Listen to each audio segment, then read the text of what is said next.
সুপ্রিয় দর্শক শ্রোতা, আসসালামু আলাইকুম। যে যেখানে আছেন ভালো থাকবেন। ফলাফল শূন্য এক মিটিং সিটিংয়ের জন্য চা বিস্কিটের ব্যয় রাষ্ট্রের ৮৩ কোটি টাকা। অবিশ্বাস্য মনে হচ্ছে, কিন্তু এটাই সত্য।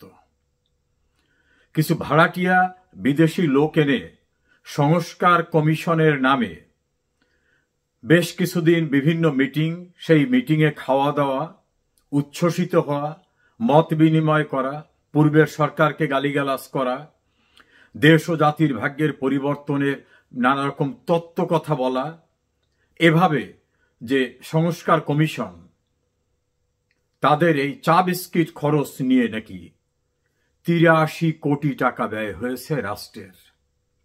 কেউ কেউ বলছে যে না, ৮৩ কোটি টাকা না, বিদেশ থেকে আনার খরচ, রাষ্ট্রযন্ত্র ব্যবহার, অন্যান্য খাতেও ব্যয় হয়েছে। সব মিলে তাদের ধারণা এটা ১৫০ কোটির কম হবে না। ফলাফল কি? এই কমিশন ফলাফল বলে গেছে রাজনৈতিক দলসমূহ অথবা সরকার সিদ্ধান্ত নেবে। তার মানে হলো ফলাফল জিরো।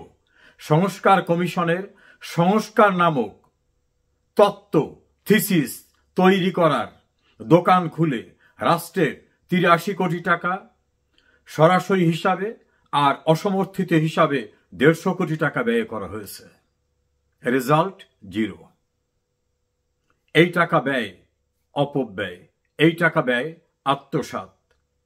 এটা প্রিভেনশন অফ করাপশন অ্যাক্ট এবং দুর্নীতি দমন কমিশন আইন ২০০৪-এর আওতায় দুর্নীতি। আজ হোক কাল হোক এই দুর্নীতির দায় পোহাতে হবে তাদেরকে যারা এই কর্মকাণ্ডের সঙ্গে সম্পৃক্ত ছিলেন। রাষ্ট্রের প্রতিটি অর্থ নাগরিকের ট্যাক্সের টাকায়।